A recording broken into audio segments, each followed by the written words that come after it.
Good morning. आपण review घेतो म्हणजे काय करतोय आपण रोज जे काही होईल किंवा इथं दिवसभरात जे काही होईल ते आपण फक्त इथं येऊन रिकॉल करण्याचा प्रयत्न करतो. तर म्हणजे मला एक असं वाटतं की आपण आपल्या आपल्या इन्स्टिट्यूटमध्ये हे ही संकल्पना राबवावी. म्हणजे माझं स्वतःचं असं मत आहे. कारण जे कोण LNT ला ट्रेनिंगला असतील त्यांनी बघितलं असेल की आपण रोज माइंड मॅपिंग घ्यायचो जे कोणी असतील. तर माइंड मॅपिंग मध्ये काय झालं की ती सवय लागते की बाबा आपण काल काय शिकलो. म्हणजे एक आणि 2 दिवसाचं नाही, पण जर रेग्युलरली हे केलं एक प्रॅक्टिस किंवा टास्क म्हणून, तर मुलांची प्रोडक्टिव्हिटी वाढेल असं माझं पर्सनल मत आहे. तर म्हणजे ही संकल्पना राबवण्यास काही हरकत नाही असं मला वाटतं. तर आपण आजच्या गट क्रमांक 4 आहे आमचा आणि आम्ही आता रिव्ह्यू द्यायला सुरू करतो.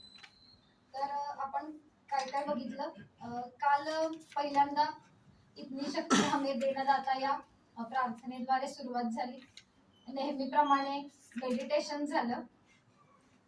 त्यानंतर मेडिटेशन झाल्यानंतर ग्रुप क्रमांक 5 यांनी आपला रिव्ह्यू दिला. त्यानंतर रिव्ह्यू दिल्यानंतर चौधरी सरांनी महाराष्ट्र नागरी सेवा वर्तणूक नियम 1979 सांगितलं. त्याच्यामध्ये टोटल किती नियम आहेत ते सांगितलं. त्यानंतर शासकीय कर्मचाऱ्यांच्या कुटुंबामध्ये कोण कोण कुणाकुणाचा अंतर्भाव होतो ते सांगितलं. त्यानंतर विभागीय चौकशीच्या नियमामध्ये कोणता नियम वापरला जातो, नियम 3 वापरला जातो, तर ते सांगितलं. 3 ते 29 नियम हे इम्पॉर्टंट आहेत ते सांगितलं. त्यानंतर महाराष्ट्र नागरी सेवा शिस्त नियम 1979 ते सांगितलं. त्याच्यामध्ये 4 ते 9 कंटिन्युअसली आणि 10, 11, 16 हे महत्वाचे आहेत हे सांगितलं. त्यानंतर शिक्षा त्याचे प्रकार सांगितले, किरकोळ असेल जबर असेल. त्यानंतर फ्लो चार्ट आपल्याला दाखवला होता. तर त्याच्यामध्ये विभागीय चौकशीचे टप्पे सांगितले. त्यानंतर आरोपपत्र किंवा चार्जशीट त्याच्यामध्ये काही काही असतं ते सांगितलं. त्यानंतर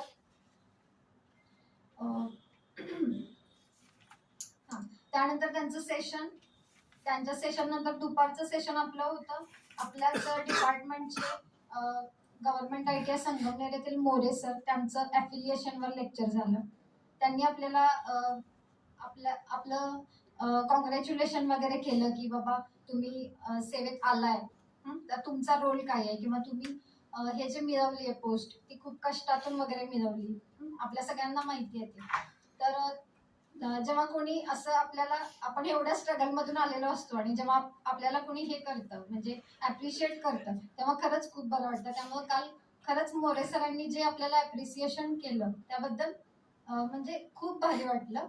त्यानंतर मोरे सरांनी ऍफिलिएशनच्या प्रोसेसमध्ये सांगितलं की आपल्या लॅबचा एरिया आपल्याला माहित असला पाहिजे. त्यानंतर स्पेशली इलेक्ट्रिशियनच्या लोकांनी स्पेशली ऍफिलिएशन मध्ये लक्ष घालावं हे सांगितलं. त्यानंतर आपल्या लॅबची मांडणी, आपल्या लॅबचा नकाशा आपल्याजवळ असायला हवा ते सांगितलं. त्यानंतर नंतर आपल्या डिपार्टमेंटचे डेप्युटी डायरेक्टर श्रीयुत मानकर सर आले होते. त्यांनी आपल्याला development of applied knowledge and skill for human development in Maharashtra Daksh बद्दल माहिती दिली आणि त्या प्रोजेक्टमध्ये किती ITIs वगैरे आहेत हे म्हणजे हा एक थोडक्यात ओव्हरव्ह्यू मी तुम्हाला दिलाय. आता 1 बाय 1 माझे सहकारी तुम्हाला सांगतील. ओव्हरव्ह्यू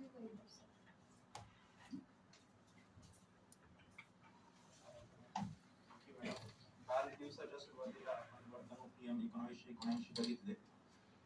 तर हे नियम कोणाला लागू पडतात? एखादा सामान्य नागरिक ज्यावेळेस शासकीय सेवेमध्ये दाखल होतो, शासकीय सेवेमध्ये दाखल झाल्यानंतर त्याचा शासकीय सेवेतील प्रवास कसा असावा या संदर्भात हे नियम आपल्याला माहिती देतात. काय करावं काय करू नये हे समजून आपल्याला हे नियम सांगतात. डूज अँड डोंट्स थोडक्यात आपण यामध्ये बघणार आहेत. यात एकूण 30 पेक्षा अधिक नियम आहे, कलम आहेत थोडक्यात. जर मी त्याचा रिव्ह्यू देतो तुम्हाला. सगळ्यात महत्त्वाचा नियम क्रमांक 3 त्यामध्ये सांगितलंय की प्रत्येक शासकीय कर्मचारी हा नेहमीच नितांत सचोटीने काम करेल, कर्तव्यपरायण असेल, त्यानंतर कुठलेही अशोभनीय वर्तन करणार नाही, असे एकूण 20 पॉईंट्स त्यामध्ये दिले. दुसरा एक महत्वाचा नियम आहे, चौथा नियम, त्यामध्ये जवळच्या नातेवाईकाला कंपनीत किंवा कोणत्याही संस्थेत नियुक्त करण्यासाठी कोणत्याही शासकीय कर्मचारी आपल्या पदाचा किंवा वशिल्याचा वापर करणार नाही असं म्हटलंय. त्यानंतर राजकारणात निवडणुकांमध्ये सहभागी होणार नाही, निदर्शने संपांमध्ये तो सहभागी मात्र निदर्शने संपांमध्ये तो सहभागी होऊ शकतो, मात्र कर्तव्यामध्ये काही कसूर होणार नाही याकडे त्याने लक्ष दिलं पाहिजे. त्याचप्रमाणे देशाचं सार्वभौमत्व, सुरक्षा, एकात्मता यांना काही बाधा येणार नाही याकडे पण त्याने लक्ष दिलं पाहिजे. त्यानंतर कोणत्याही समितीपुढे तो साक्ष देणार नाही, अशी गरज निर्माण झाली तर तो शासनाची परवानगी दिली. त्यानंतर कोणत्याही देणग्या तो स्वीकारणार नाही. देणग्या 3 मार्गांनी येते, जसं सरांनी सांगितलं, एक नातेवाईकांकडून, मित्रांकडून, दुसरी इतर उरलेल्या सर्वांकडून. त्यासाठी काही मर्यादा घालून दिल्यात, वर्ग 1, वर्ग 2, वर्ग 3 आणि वर्ग 4 अधिकाऱ्यांसाठी. त्या मर्यादेच्या आत आपण जर देणगी स्वीकारणार असेल तर काही हरकत नाही, पण त्याच्या पुढे जाऊन जर देणगी घेणार असेल तर आपल्याला शासनाची परवानगी घ्यावी लागते. तसंच एक खाजगी व्यापार आणि नोकरी करण्यासाठी आपल्याला प्रतिबंध केला आहे. त्यानंतर एक महत्वाचा 22A क्रमांकाचा नियम, कर्मचारी महिलांच्या लैंगिक छळाला प्रतिबंध करण्यासाठी तरतूद त्यामध्ये दिली आहे. कामाच्या ठिकाणासंदर्भात व्यापक माहिती त्यामध्ये दिली, कामाचे ठिकाण काय असेल त्याची व्याख्या त्यामध्ये दिली आहे. त्यानंतर नियम क्रमांक 27 मध्ये उंडास प्रतिबंध करण्यासंदर्भात तरतुदी, नियम 27A मध्ये 14 वर्षाखालील मुलांना नोकरीवर ठेवण्यासाठी प्रतिबंध करण्यासंदर्भात तरतुदी दिलेल्या आहेत. त्यानंतर 28 मध्ये मादक पेयांचे अथवा मादक औषधी द्रव्यांचे सेवन करण्यास त्या संदर्भात काय तरतुदी असतील, अंतर्गत 4 अटी घातलेल्या आहेत किंवा 4 पॉईंट्स दिलेले आहेत. एक म्हणजे कामावर असताना सेवन करणार नाही, दुसरा सार्वजनिक ठिकाणी सेवन करणार नाही, तिसरा नशेत असताना सार्वजनिक ठिकाणी येणार नाही आणि मर्यादेच्या पलीकडे किंवा प्रमाणाबाहेर सेवन करणार नाही. ठीक आहे, इतकं सगळं आपण वर्तणूक नियमामध्ये बघितलंय. वर्तणूक नियमांचं उल्लंघन केलं तर आपल्याला डिपार्टमेंटल इन्क्वायरीला सामोरं जावं लागतं. त्या संदर्भात धन्यवाद सर. आताच आपल्याला वैभव सरांनी जे वर्तणुकीचे नियम आहे 31 नियम त्याबद्दल इन्फॉर्मेशन दिली. तर हे जर नियमाचा भंग झाला, जे वर्तणुकीचे नियम आहे त्यांचा जर भंग झाला तर त्यासाठी आपल्याला सरांनी महाराष्ट्र नागरी सेवा शिस्त व अपील नियम 1979 याबद्दल इन्फॉर्मेशन दिली होती. तर जे महाराष्ट्र नागरी सेवा शिस्त व अपील नियम हे आहे, ज्याचा बुकलेटचा कव्हर आहे तो आपल्याला येलो कलरमध्ये बघायला मिळेल. आणि यामध्ये जर थोडक्यात सांगायचं झालं तर यामध्ये चौकशीचे अधिकारी कोण राहील, शिक्षा कशी देणार आहोत आपण, आणि त्याच्यानंतर प्राधिकारी कोण राहणार, निलंबन कसं होणार याबद्दल डिटेल अनालिसिस या नियमामध्ये दिली आहे. त्याबद्दल काही सरांनी त्याच्यात महत्वाचे नियम सांगितले होते आपल्याला, जे आपल्याला लिहायला सांगितले होते. त्यामध्ये नियम 4 असा आहे की निलंबन बद्दल सांगितलं आहे. त्याच्यानंतर नियम 5 मध्ये शिक्षा कोणती होणार, जबर होणार की किरकोळ होणार याच्याबद्दल माहिती सांगितली आहे. त्याच्यानंतर नियम 6 मध्ये शिस्तभंगाविषयी प्राधिकारी कोण असणार, जो शिस्तभंग विषयी चौकशी करणार. त्याच्यानंतर नियम 7 आहे कार्यवाही सुरू करणारा प्राधिकारी कोण असेल. आणि त्याच्यानंतर नियम 8 आहे जबर शिक्षा कारवाईची कार्यपद्धती काय असणार आहे, हे नियम क्रमांक 8 मध्ये सांगितलं आहे. त्याच्यानंतर नियम 9 मध्ये चौकशीच्या अहवालावरील कार्यवाही कशी करायची, त्या नियम 9 मध्ये सांगितलं आहे. त्याच्यानंतर सरांनी आपल्याला नियम 10 मध्ये सांगितलं होतं की किरकोळ शिक्षा देण्याची कार्यवाही कशी राहणार, हे नियम 10 मध्ये राहणार आहे. आणि नियम 11 मध्ये आदेश कळवणे, आणि परत नियम 12 मध्ये एकत्रित कार्यवाही, आणि नियम 16 मध्ये अपील कार्यवाही, असे इम्पॉर्टंट आपल्याला 16 नियम सांगितले होते. त्याच्यानंतर जे शिक्षा कशी होणार आहे त्याच्याबद्दल डिटेल अनालिसिस आपल्याला लोखंडे सर देतील.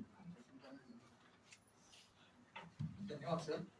महाराष्ट्र नागरी सेवा शिस्त व अपील नियम 1979 या नियमाचा सरांनी ओव्हरव्ह्यू दिलेला आहे. त्यातला नियम क्रमांक 5 शिक्षा.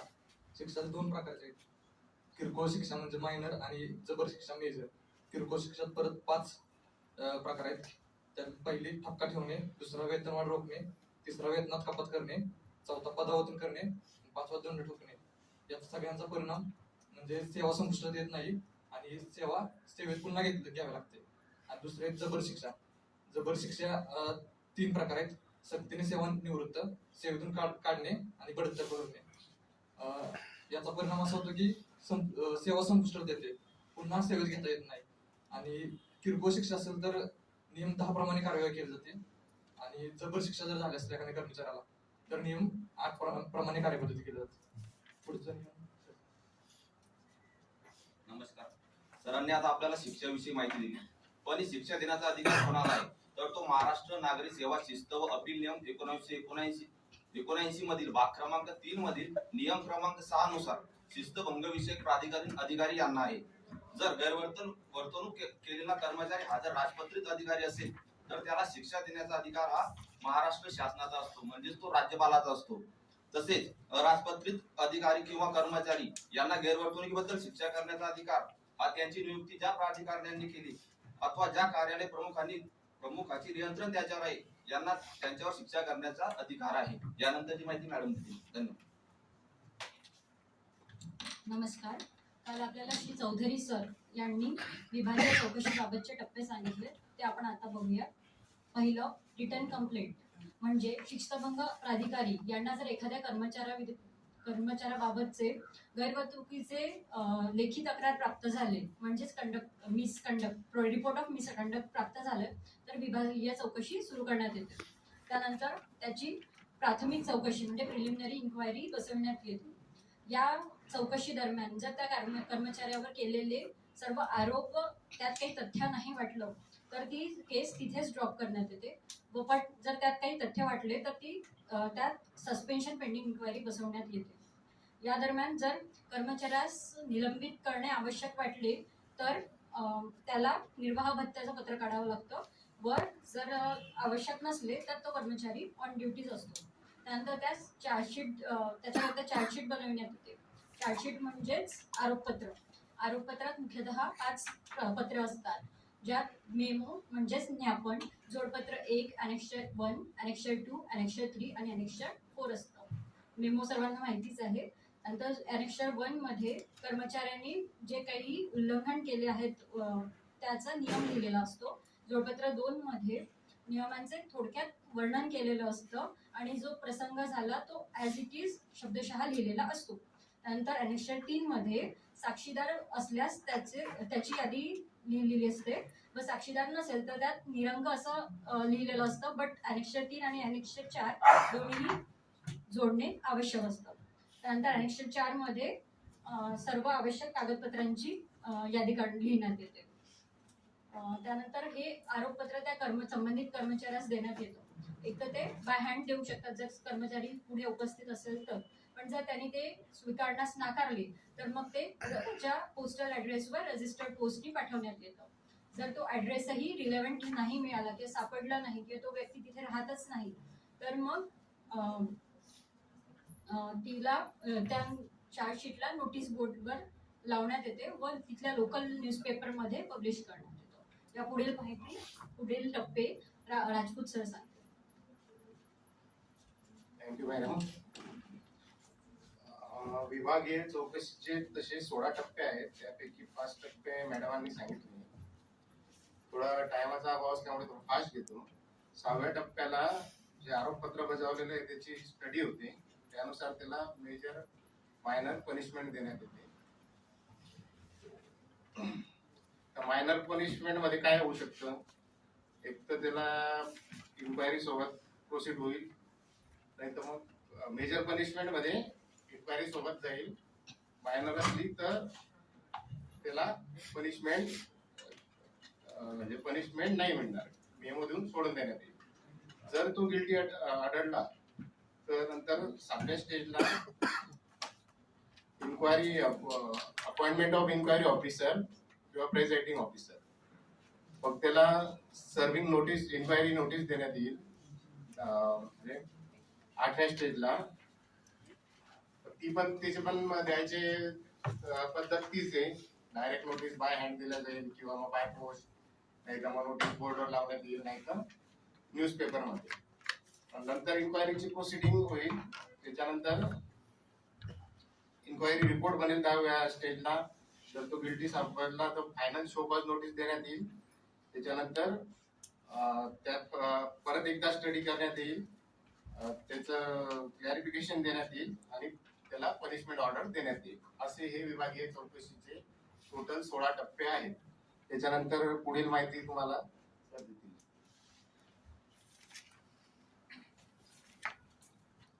काल दुपारच्या सत्रामध्ये आपण ऍप्लिकेशन बद्दल मोरे सरांनी आपल्याला खूप छान माहिती दिली. मोरे सर हे गव्हर्नमेंट आयटी शाळेत आहे ते कार्यरत आहेत. ऍप्लिकेशन म्हणजे संलग्नता आणि संलग्नतेबद्दल जर बोलायचं झालं तर सगळ्यात महत्वाचं म्हणजे आपल्या संस्थेत वेगवेगळे ट्रेड असतात आणि त्या ट्रेडमध्ये जर आपल्याला तुकडी जर वाढवायची असेल तर आपण ही ऍप्लिकेशन प्रोसेस करत असतो. ऍप्लिकेशन म्हणजे तुकडी जर वाढवायची ठरली तर ते सर्वात त्याच्यात महत्वाचं म्हणजे आपल्याकडं कोणकोणते ट्रेड आहेत आणि कोणकोणते ट्रेड त्या लोकेशन मध्ये त्या ट्रेडला महत्व आहे त्याला आपण जास्त प्राधान्य दिलं पाहिजे. जर असं प्राधान्य दिलं आणि तर तिथल्या लोकल जे मुलं आहे त्यांचं बेनिफिट त्याच्यातून मिळत असतं.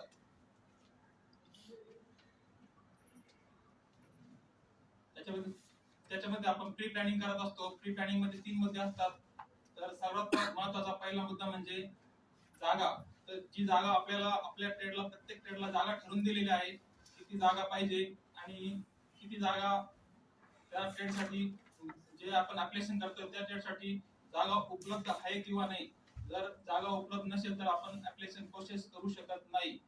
त्याच्यानंतर दुसरा मुद्दा आहे त्या म्हणजे संस्थेत कोणकोणते युटिलिटीज आहे तुमच्याकडे अवेलेबल, लायब्ररी आहे किंवा नाही, तुमच्याकडे फायर फायटिंग इक्विपमेंट आहेत किंवा नाही, संस्थेचे लेआउट कसं आहे, संस्थेच्या लेआउट मध्ये तुमचं ऑफिस प्राचार्यांचं ऑफिस या सर्व बाबी. त्याच्यानंतर तिसरा मुद्दा आहे इलेक्ट्रिसिटी किती इलेक्ट्रिसिटी तुम्ही वापरताय आज किंवा ऍप्लिकेशन केल्यानंतर तुम्हाला किती इलेक्ट्रिसिटी लागणार आहे आणि जर तशी इलेक्ट्रिसिटी कमी पडत असेल तर एमएससीबी कडून आपण तो पुरवठा करू शकतो. त्यानंतरची माहिती आणि सरकारकडून. Good morning all of you.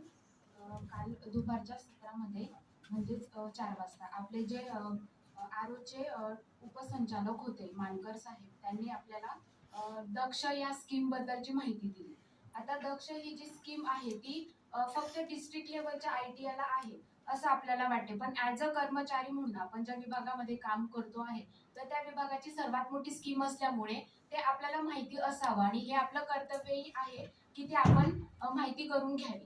दक्षचा full form आहे development of applied skill, applied knowledge and skill for human development. आता ह्यामध्ये 53 ITIs आहेत, त्यापैकी नाशिक रिजनच्या 8 ITI आहेत.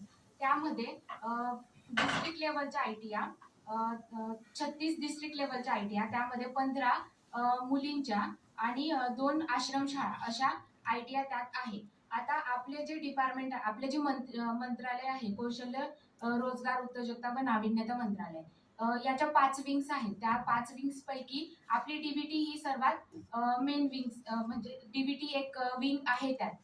तर हा जो स्कीम आहे याच्यासाठी फंडिंग वर्ल्ड बँक करणार आहे. ते फंडिंग असणार आहे 70% आणि 30% आपल्या स्टेटचं असणार आहे त्यात. तर 70% त्यापैकी 70% ते 2300 करोड रुपीज आपल्याला देणार आहे. त्यापैकी जे 60% वाटा आहे तो DBTला मिळणार आहे. म्हणजे आपली जबाबदारी ह्यामध्ये खूप मोठी आहे.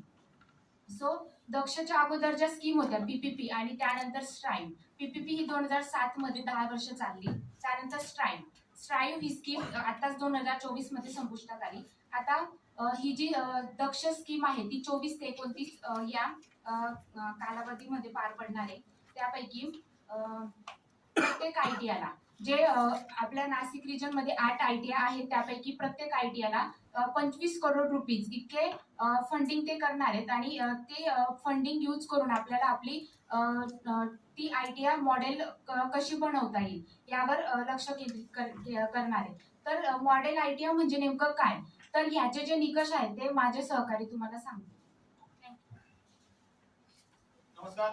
इथं वेळेचं बंधन असल्यामुळे मी थोडं सांगतो तुम्हाला. या दक्ष प्रकल्पामध्ये प्रामुख्याने मेन इन्फ्रास्ट्रक्चर आणि स्मार्ट वर्कशॉप या 2 गोष्टींचा प्रामुख्याने अंतर्भाव केलेला आहे. आणि त्यासोबतच simulation lab, E classroom, seminar hall, gym, placement cell, language lab, canteen, sport facility, furniture, restoration of hostel, machinery equipment and tools and existing trade. तर हे प्रोपोज वर्क आपल्या डिपार्टमेंटने या दक्ष प्रकल्पामध्ये केलेला आहे.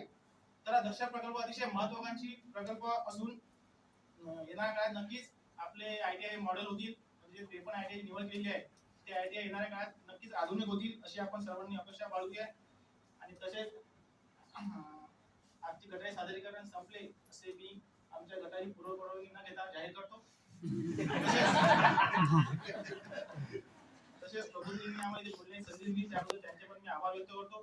आणि तसेच झाले 10 ते 15 मिनिटं तुम्ही आम्हाला सहन केलं त्याबद्दल तुमचे पण मी आभार व्यक्त करतो. धन्यवाद.